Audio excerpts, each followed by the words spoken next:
আপনি কি জানেন, কিছু ঘরে প্রবেশ করলে একটা অদ্ভুত শান্তি অনুভব হয়। শাস্ত্রে বলা হয়, যে ঘরে শিশুরূপে গোপালের পূজা হয় সেই ঘরে দুঃখ স্থায়ী হয় না। কিন্তু কেন? কি এমন শক্তি আছে এই পূজায়? আজকের এই ভিডিওতে আমরা জানবো গোপাল পূজার আসল মাহাত্ম্য এবং কেন এই পূজা ভক্তের জীবন বদলে দেয়। ভিডিওটি শেষ পর্যন্ত দেখবেন, কারণ শেষে বলবো কেন গোপাল পূজা সবচেয়ে দ্রুত ফল দেয়।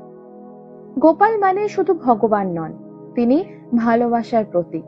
শিশুরূপ ভগবান মানে নির্দোষতা, আনন্দ আর নিঃশর্ত ভালোবাসা।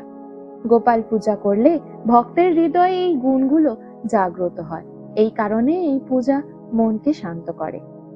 পুরাণে বলা হয়েছে, যে ঘরে গোপাল থাকেন সেই ঘরে অশুভ শক্তি প্রবেশ করতে পারে না, কারণ শিশুরূপ ভগবান সবচেয়ে দ্রুত ভক্তের ডাককে সাড়া দেন।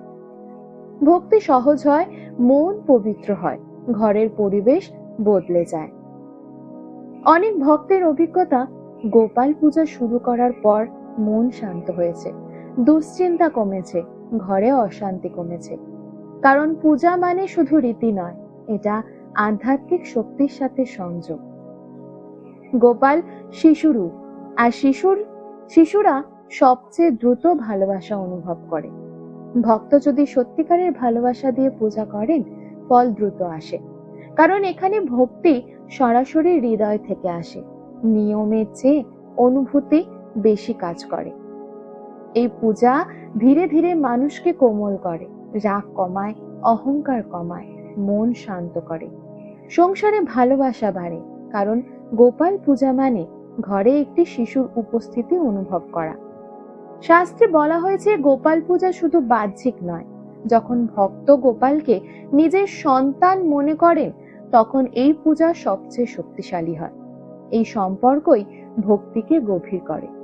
গোপাল পূজার মাহাত্ম্য নিয়মে নয়, ভালোবাসায়। আপনি যত ভালোবাসা দেবেন ততই অনুভব করবেন একটি অদৃশ্য স্নেহ। আজ থেকে শুধু পূজা নয়, একটি সম্পর্ক তৈরি করুন। জয় গোপাল। আমার এই ভিডিওটা যদি আপনাদের একটুও ভালো লেগে থাকে তাহলে অবশ্যই একটি লাইক এবং চ্যানেলটিকে সাবস্ক্রাইব করে নেবেন। আর কমেন্টে অবশ্যই লিখে জানাবেন কার কার বাড়িতে গোপাল আছে। জয় শ্রীকৃষ্ণ। রাধে রাধে।